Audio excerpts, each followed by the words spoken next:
Saya sampaikan, kalau sampai Fuad bangsat biadab, Fuad cucu Gerwani PKI tidak ditangkap, tidak ditahan, maka jangan salahkan kami umat Islam yang akan bertindak, akan kami lawan, akan kami bantai dia sampai titik darah penghabisan. Pertama, saling membunuh antar sesama anak bangsa, apalagi sesama muslim, tentu hukumnya haram. Wa may yaqtul mu'minan muta'ammidan fajaza'uhu jahannamu khalidan fiha. Siapa yang membunuh orang mukmin yang lain sengaja, maka balasan buat dia neraka jahanam selama-lamanya. Membunuh haram. Lalu kalau enggak ada bukti qat'i wadih wasarih, orang lain itu boleh dibunuh, maka hukumnya tetap haram saling membunuh atau perang saudara. Nah, penyebab antara lain orang itu bisa dibunuh itu karena orang itu juga membunuh, maka kepadanya berlaku hukum qisas. Itu pun harus lewat proses pengadilan, ada tuntutan, ada pembelaan, ada mendatangkan bukti, saksi, clear 100% dia pelaku pembunuhan, maka hakim menjatuhkan vonis mati, lalu nanti pihak eksekutor yang melaksanakannya. Atau orang ini kalau dalam mazhab Syafi'i, mazhab Hambali, juga mazhab yang lain menyatakan murtad dari agama Islam, sudah diistitabah, sudah dibujuk supaya bertaubat, bla bla bla bla bla, sampai berkali-kali nggak balik masuk Islam. Maka setelah kira-kira waktu iddah habis, kalau perempuan 3 kali suci atau 3 bulan, pernikahan orang itu dibatalkan oleh pengadilan agama. Yang ketika salah satu suami atau istrinya murtad tadi, kemudian berlaku kepadanya hukum bunuh. Tentu setelah berkali-kali dibujuk supaya kembali masuk Islam dan nggak mau. Kemudian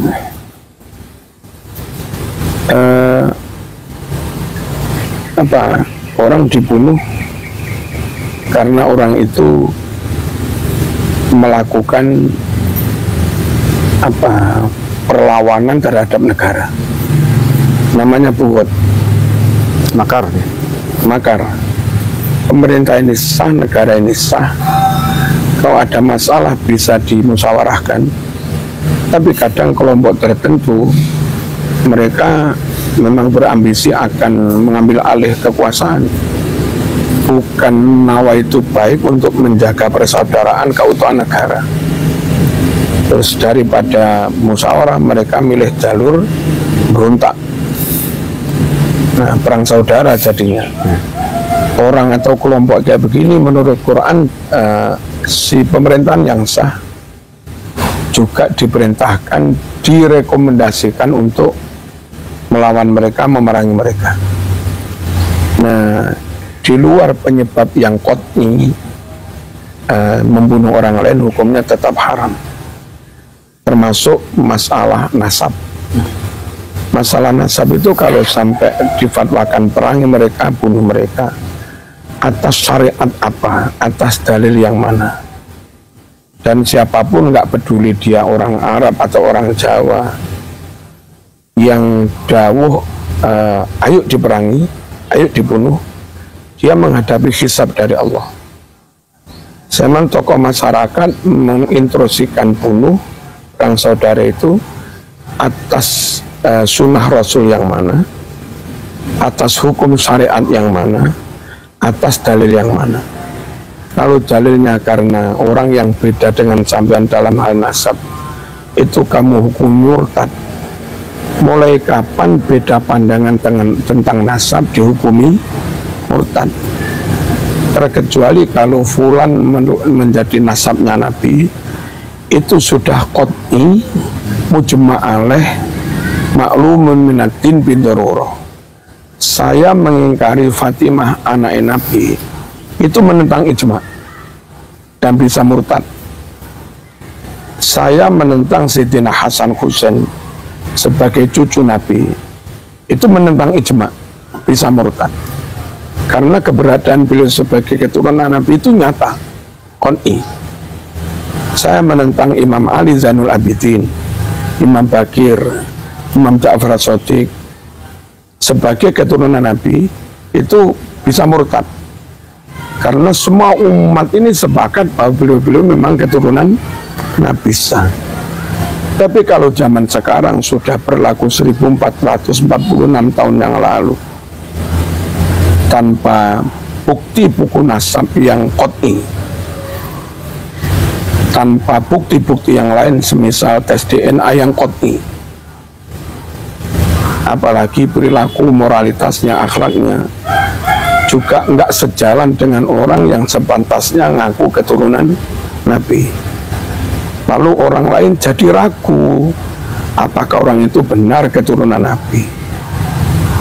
Nah, ketika umat itu mengatakan bukan keturunan Nabi karena enggak ada keqat'ian, tentu yang beda dengan zaman enggak diarani murtad, karena enggak menentang sesuatu yang mujma' alaih maklum bidharurah qat'i. Ini mohon semuanya harus mikir, ayo semuanya merujuk kepada dalil syariat. Jangan pakai emosi, jangan pakai nyuwun sewu fanatisme berlebihan. Besok dihisab setiap kata yang diucapkan, apalagi oleh orang yang dianggap ulama, dihisab. Ma yalfidhu min qaulin illa ladaihi raqibun atid. Setiap ucapan yang diucapkan seseorang pasti dicatat malaikat raqib atid. Tidak bisa tidak. Satu, mohon kepada yang berfatwa atau kepada umat siapapun dari kelompok manapun, ojo gampang-gampang memutuskan fulan bisa dibunuh tanpa ada bukti yang qat'i. Lalu terus kalau merasa qat'i, keqat'iannya di mana? Kalau kami punya kitab nasab, kitab nasab itu kalau sedunia sama dan sepakat mengatakan ente keturunannya, bisa jadi itu qat'i ijma'.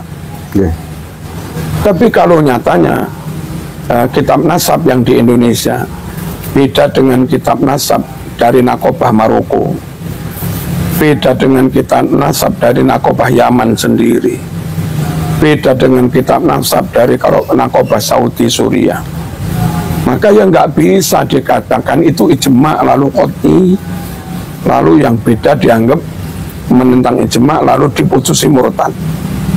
Nggak bisa.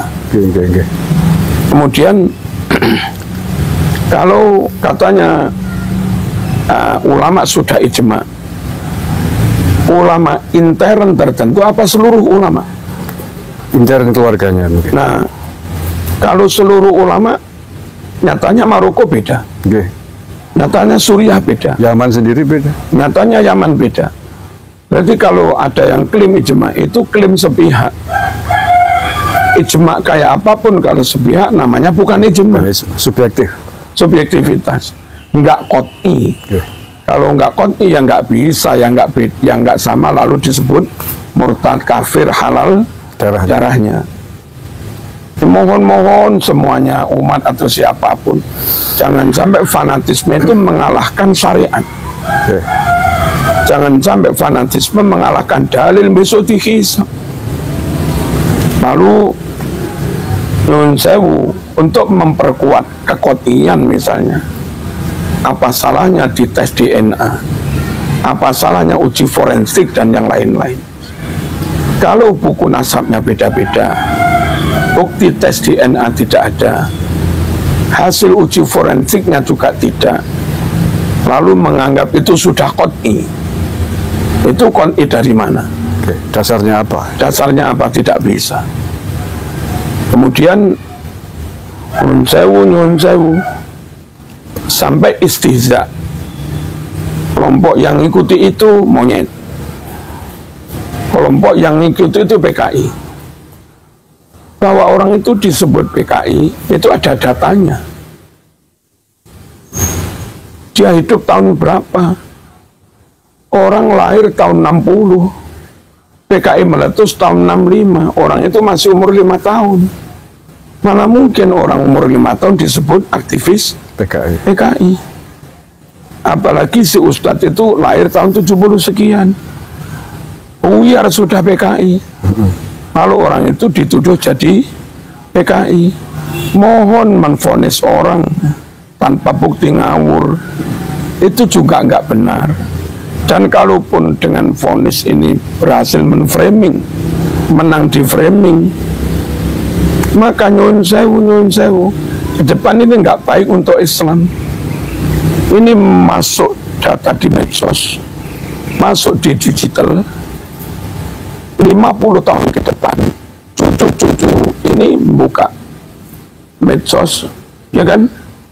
Oh, ternyata fulan-fulan ini suka begini, fulan ini suka bohong. Nah, khawatir kami nanti non-muslim, Kristen atau apa, enggan masuk Islam, ragu akan masuk Islam, karena ketika mereka buka data digital, menemui orang-orang yang dianggap tokoh Islam itu suka bohong. Itu yang bahaya bagi masa depan Islam. Ojo syukur pengen menang framing, bahwa kebenaran faktual itu penting, kebetulan kebenaran verifikatif itu penting, kebenaran yang konkret itu penting, valid itu penting. Sehingga kalau tokoh-tokoh Islam atau yang ditokohkan Islam dalam jejak digital senantiasa berpegang harus sodik dan amanah, harus jujur, valid, kredibel, amanah. Maka sampai kapanpun orang di luar Islam menyalahkan Islam nggak bisa, meragukan kebenaran Islam nggak bisa, karena semua tokoh Islam berkomitmen haram, goro sak rambut saja haram, khianat sak rambut saja haram. Nah, kalau kita suka pengen menang-menangan, menuduh orang saenak dewe tanpa bukti, tanpa fakta, sekali lagi ke depan ini nggak baik untuk Islam. Makanya Muhammad Abduh pernah bersinyalemen, al-Islam mahjubun bil muslimin. Islam itu malah terhijab, sulit dakwahnya diterima orang. Ya kadang karena perilaku umat Islam begini yang kurang ilmiah, ngawur. Jadi ayo jangan berorientasi sing penting menang, ojo. Ayo berorientasi nawa itu nyari kebenaran. Kalaupun akhirnya yang benar itu A dan kita salah, ya gentle kita akui kita salah. Mending kita ngakui kesalahan tapi akhirnya memihak pada kebenaran, daripada tetap merasa menang tapi ternyata ada di kebatilan. Imam Syafi'i kalau munazoroh, diskusi, debat, seminar, terus ternyata nyun sewu musuhnya ini kalah dan mengakui dengan gentle kebenaran Imam Syafi'i. Imam Syafi'i malah takut pada orang ini, dihormati sebegitu rupa. Orang ini wali Allah, di depan umum demi hak dia nggak malu mengakui kesalahannya. Berarti benar-benar orang ini nyari hak. Dulu itu akhlak orang munadharah itu kayak begitu. Jadi Imam Syafi'i malah hormat banget kepada pihak yang ngaku salah. Nah, perkara sekarang nggak begitu, berarti ada indikasi yang dicari bukan al-haq. Yang dicari adalah kemenangan, dan itu nyuwun sewu, itu nafsu. Kepentingan. Itu kepentingan. Itu setan. Mohon jangan gampang menerima fatwa bunuh. Awas besok dihisab. Terus kalau masih sama-sama bersyahadat, nggak bisalah kita saling mengkafirkan. Ini kayak di Timur Tengah ya? Nah, akhirnya kayak begitu. Ya dosa, ya remek, hancur. Yang membunuh dan yang membunuh takbir, yang dibunuh takbir. Yang membunuh muslim, yang dibunuh juga muslim. Yang untung barat, ambil minyaknya. Akhirnya yang garap minyaknya Aramco kalau di Saudi, dan persentasenya untuk Amerika sekian persen.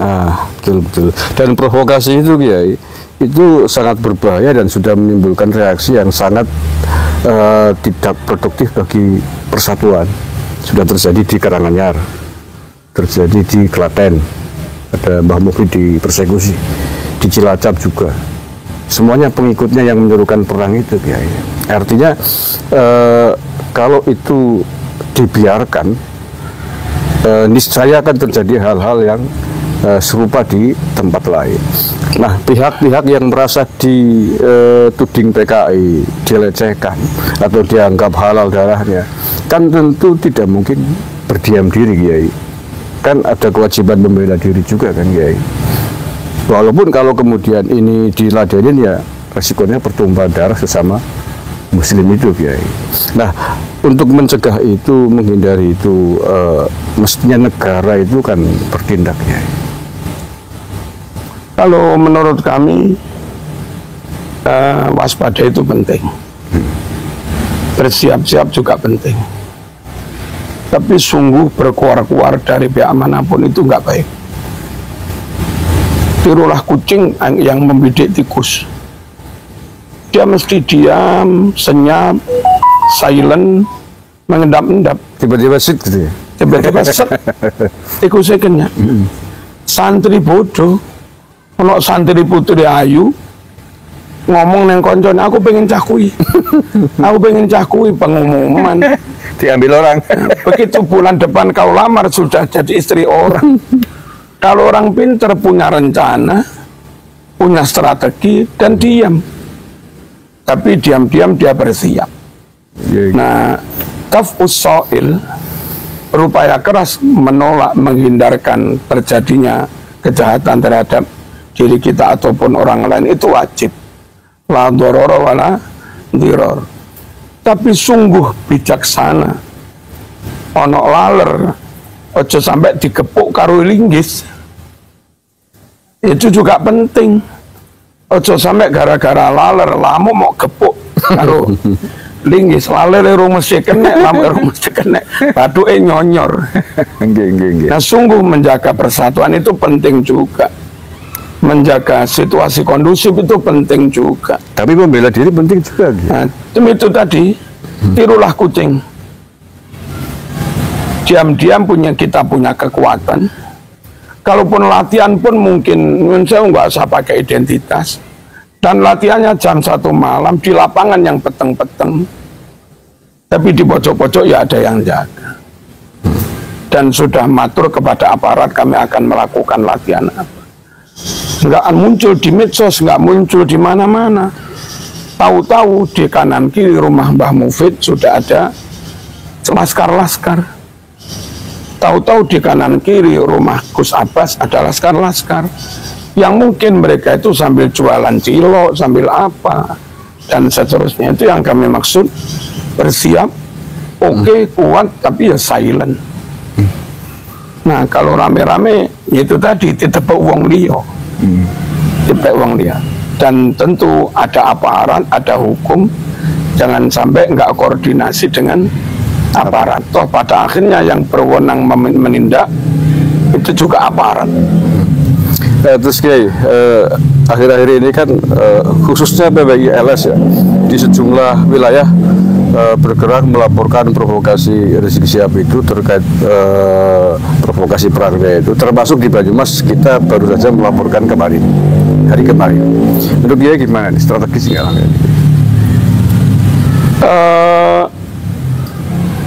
Serius penting dan silent juga penting. Jangan hanya rame-rame di dunia maya, tapi akhirnya tumpul di meja hijau. Teman-teman harus benar-benar menyiapkan tim advokasi, dan mungkin yang sampai kaliber nasional lah, orang-orang serius memang membuat tuntutan. Di tracking, cari bukti-bukti fulan-fulan ini melakukan penghinaan terhadap Mbah Hasyim Asy'ari. Cari buktinya sampai dikumpulkan layak sah untuk alat menggugat. Fulan-fulan ini mengatakan non-sewu Gusdur Yahudi, PKI, macam-macam. Cari. Fulan-fulan ini menyebut NU Islam Nusantara sesat. Kayak begini, ayo bekerja serius, ada tim. Mungkin ada yang punya alat kayak intelijen itu, men-tracking nomornya fulan, jret. Terekam semua, rekamannya masuk di situ semua. Dipilih-pilih, diverifikasi, mana yang layak jadi bukti untuk dinaikkan pada gugatan. Harus ada tim seperti itu, kerja serius. Jangan sembarangan orang, mereka harus sekelas nasional. Nah, benar-benar dilakukan gugatan itu. Sehingga kita di bawah tetap tenang, menjaga pengajian, menjaga manakiban, menjaga kiai. Tahu-tahu diam-diam gugatan sudah diterima di pengadilan misalnya. Ya, sekaligus hal itu menjadi masukan bagi teman-teman di jajaran pengurus pusat PWI Laskar Sabillah. Insyaallah gerakan ini sepertinya memang akan masif gerakan pelaporan. Tapi saya sepakat. Terus kayak non-sewu, benar-benar kumpulkan data sebanyak-banyaknya, baik data yang ada di Nusantara, juga data di Leiden, tentang status orang-orang atau tokoh-tokoh. Kalau misalnya ada oknum menteri melakukan hal yang menyalahi UUD 45, bahwa gelar pahlawan diberikan hanya kepada orang dengan syarat ini. Ke-WNI-nya nyata, bla bla bla. Lalu perannya dalam memperjuangkan kemerdekaan Indonesia juga sangat signifikan. Nggak mekur tokoh ecek-ecek di satu titik. Itu lakukan semacam somasi atau apa, lakukan mungkin ke KY atau mana, supaya itu nggak lanjut. Kalau memang benar-benar nggak memenuhi syarat kepahlawanan seseorang. Kalau orang diajukan jadi pahlawan hanya karena keulamaannya, abai terhadap status WNI-nya, maka nun sewu, kenapa nggak Imam Syafi'i yang diajukan jadi pahlawan, yang nyata lebih alim? Kenapa nggak Imam Ghazali, Syekh Abdul Qadir Al-Jilani, Imam Asy'ari, Imam Bukhari? Kenapa nggak mereka yang diajukan jadi pahlawan? Kalau alasannya itu layak karena alim, karena dakwahnya. Pengikutnya banyak. Lebih banyak Imam Syafi'i pengikutnya. Ya, kalau alasannya hanya karena pengikutnya banyak, dia alim. Ya kan? Ya. Terus kalau dia ulama dan di Indonesia pun punya murid yang banyak. Syekh Nawawi Al-Bantani kurang apa? Syekhona Khalil kurang apa? Syekh Mahfud At-Turmusi kurang apa? Syekh Yasin Al-Padani kurang apa? Syekh Khotib Asambas kurang apa? Ya, Mbah Dimyati Banten kurang apa? Mbah Dimyati Termas kurang apa? Kiai Karim Lirboyo kurang apa? Alim, kitab punya karangan, alumni ratusan ribu, dan tersebar secara nasional, dan ke-WNI-nya nyata, tidak diragukan. Sungguh kepahlawanan itu dianugerahkan pada orang yang komitmennya membela negara nyata. Perjuangannya juga sangat signifikan untuk kemerdekaan bangsa ini, perannya luar biasa. Plus ke-WNI-nya nggak ada subhat sama sekali, 100% top. Yang memenuhi syarat seperti itu, nggak alim, bahkan nggak muslim itu loh dapat gelar. Kayak Yosudarso, kayak A.A. Maramis, kayak Ngurah Rai. Sebaliknya sealim kayak apapun, kalau jejak perjuangannya nggak ada, atau ke-WNI-nya diragukan atau nggak ada, maka negara juga merasa nggak perlu memberi gelar pahlawan pada mereka. Kalau itu layak diberi gelar, sekali lagi, Mbok Imam Syafi'i dianugerahi. Ya. Karena pengaruhnya di Indonesia besar sekali ya. Wah, semua pesantren kan dari sekitar 140 juta muslim, mungkin yang Syafi'i 130 juta. lagi. Loh, masuk perannya dianggap nggak ada. Kalau WNI tidak menjadi syarat penting kan? Kalau apa terhadap status kewarganegaraan. Ya. Jadi kita nggak pernah mensoal kealiman orang. Kita nggak pernah mensoal orang itu berhasil berdakwah. Bukan itu. Tapi masalahnya dan bla bla bla itu tadi status kewarganegaraan. Orang itu datang ke sini umur 25 tahun sudah. Masa dia nggak WNI? Malangnya. Dan hidup pada masa menjelang kemerdekaan. Tidak ada catatan tentang perjuangan melawan penjajah. Tapi kan Tirosi kulo timbang rame-rame ya mengumpulkan data siapa yang memenuhi syarat jadi pahlawan, siapa yang nggak memenuhi syarat jadi pahlawan. Teman-teman dari PWI dan yang lain-lain, mungkin NU yang lain-lain, pondok-pondok yang memenuhi syarat kumpulin diajukan ke Mensos. Yang nggak memenuhi syarat oleh Mensos tetap diajukan, ya kita gugat di pengadilan.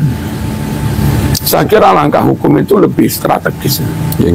Setuju ya. Mudah-mudahan didengar oleh tim lawyer di BWI Pusat. Terakhir Kiai, terkait dengan tadi provokasi yang berbahaya memecah belah sesama anak-anak bangsa, sesama umat muslim, sesama umat NU bahkan. Mungkin ada pesan atau rekomendasi dari Kiai Marsudi kepada aparat kepolisian agar itu tidak terjadi. Pertama kepada umat Islam secara umum, khususnya warga NU, jangan terprovokasi, jangan terpancing. Kita tetap tenang, TPQ tetap jalan, MI, diniyah, pesantren tetap jalan, pengajian-pengajian, tahlilan tetap jalan. Jangan sampai situasi atau isu-isu itu mengganggu tugas ini yang sangat mulia ini. Pertama, jangan terprovokasi. Yang kedua, bersiap-siap penting. Yang ketiga, jangan rame-rame. Terus yang keempat, mohon kepada pihak pemerintah, lewat manapun sudah, lewat kedinasan atau departemen yang memang bersinggungan langsung tentang ini, termasuk yang ngurusi purbakala sadarlah bahwa menjaga keaslian situs sejarah itu super penting. Bahwa makam Majapahit itu kayak begini, bahwa candi itu kayak begini, bahwa masjid kuno zaman peralihan transisi dari Hindu ke Islam itu ciri masjid itu seperti ini, ciri makam zaman transisi itu seperti ini. Sungguh itu penting sekali, jangan dirubah, jangan dicor, ditutup dengan yang aneh-aneh. Nanti kalau ini tetap punya bukti kepurbakalan yang asli, 1000 tahun ke depan, bangsa ini tetap punya bukti itu, maka bangsa manapun, bangsa Eropa, bangsa Cina, bangsa Yaman, yang akan klaim ini negara nenek moyang kami, ini negara kami, mereka nggak bisa klaim. Kita punya alat bukti yang masih asli. Dan ketika itu dijual, ditukar dengan maisan baru, dengan nisan baru yang tidak asli, lalu nisan yang asli itu disimpan, suatu saat dipasang ke makam palsu, jadi seolah-olah asli kan? Seolah-olah asli, maka itu bisa menjadi alat klaim oleh bangsa lain bahwa yang pertama masuk berdakwah di sini itu nenek moyang kami. Negeri ini, tanah air ini kami yang lebih berhak. Nah itu bahaya banget. Sepertinya itu sudah berlangsung ya. Wallahualam, tapi mohon aparat mengerti itu. Panjenengan jangan hanya menikmati gaji atau jabatan. Betul ya. Kasihanlah kepada anak cucu yang ke depan kehilangan alat klaim itu. fenomena nisan hilang sudah banyak ditemukan. Fenomena makam palsu sudah banyak ditemukan. Ini kan sama dengan panjenengan tadi. Dan jangan biarkan kami harus berjuang berjibaku sendiri. Ketika terjadi eskalasi lebih besar, lalu kami ditangkap. Itu yang kita khawatirkan. Ya. Kami nggak melawan kedoliman, kepalsuan nggak mungkin. Tapi ketika kita melakukan itu kadang juga khawatir dipersalahkan. Ya, kita khawatir bukan karena takut, tetapi nasib bangsa ke depannya. Nah ya, jadi orang-orang yang kenceng ini dikandangkan, akhirnya pihak lain leluasa sudah. Mohon sekali. Terus sejarah bangsa, segeralah negara ini lewat dinas apa, kementerian apa, resmi membuat pernyataan dengan lembar negara, resmi. Disimpan di perpus nasional, atau disimpan di istana lah, bahwa lagu Indonesia Raya pembuatnya ini titik. Biar tidak diklaim merah putih, pembuatnya perancangnya ini titik. Klaim manapun yang nggak sama dengan ini, wani-wani klaim, ajukan ke pengadilan. Sepakat nih Kiai. Lambang Garuda ini, dan segera tanda tangan resmi, didok oleh presiden. Itu penting sekali. Kalau nggak segera dilakukan, ribut di bawah ini. Yang beberapa rakyat khawatir klaim itu hilang, diklaim orang lain, bukti itu hilang. Sementara maaf, yang berkuasa, berwenang untuk ambil keputusan masih diam.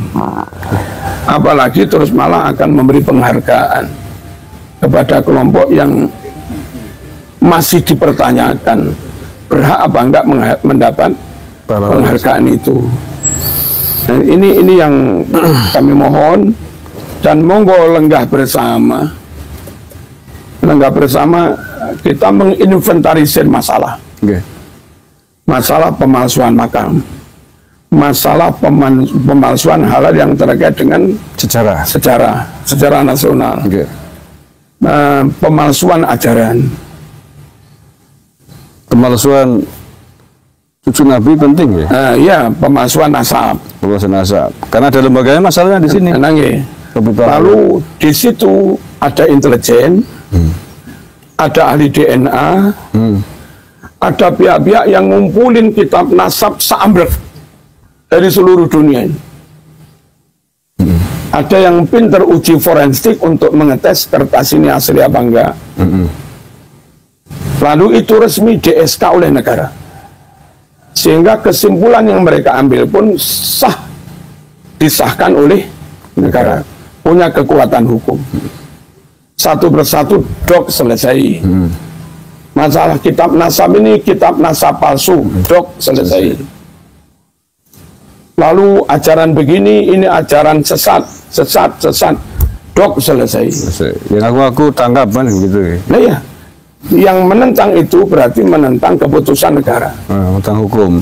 Keputusan hukum. Melawan hukum. Nah begitu. Saya kepingin sekali seperti itu. Amin Kiai, sama Kiai. Saya kira sekarang tidak hanya teman-teman WLS, tapi saya kira seluruh anak bangsa yang mencintai tanah airnya ingin seperti itu. Dan kepada teman-teman Arab lah, jangan khawatir. Siapa tahu penelitian itu membuktikan 1-2 dari sampean ternyata memang keturunan asli. Sehingga kami umat Islam pribumi yang keturunan Kenaro macam-macam ini semakin tidak ragu takzim mahabbah kepada sampean. Ojo turung-turung susu curiga itu akan menafikan kami. Enggak. Ayolah kita clear, dewasa. Kalau ternyata clear bukan keturunan, ayo kita lebih mementingkan menjaga nasabnya Siti Fatimah. Jadi murni meskipun tanpa ada nama kita di situ. Daripada dipaksakan nama kita harus ada di situ, tapi nasab keturunan Siti Fatimah itu jadi tidak murni. biar jelas mana yang asli, mana yang palsu gitu. Iya. Ibarat madu nih, madu murni nih. Masih campur gula. Sehingga jelas mana yang harus diminum, mana yang tidak gitu. Tapi kalau nggak mau kan kita mau minum madu murni ternyata palsu. Kita mau membuang madu palsu jebule pala murni kan bisa begitu. Nggak jelas. Baik Kiai. Saya kira alhamdulillahirabbil alamin yang panjenengan sampaikan dari awal sampai akhir, saya kira daging semua, mencerahkan untuk kita semua. Maturun sangat atas kesempatannya. Itu saja saya kira wawancara kami dengan beliau Ki Haji Marzuki Mustamar dari Jawa Timur. Terima kasih, kurang lebihnya mohon maaf. Wallahul muwaffiq ila aqwamit thoriq. Assalamualaikum warahmatullahi wabarakatuh. Waalaikumsalam. Maturun.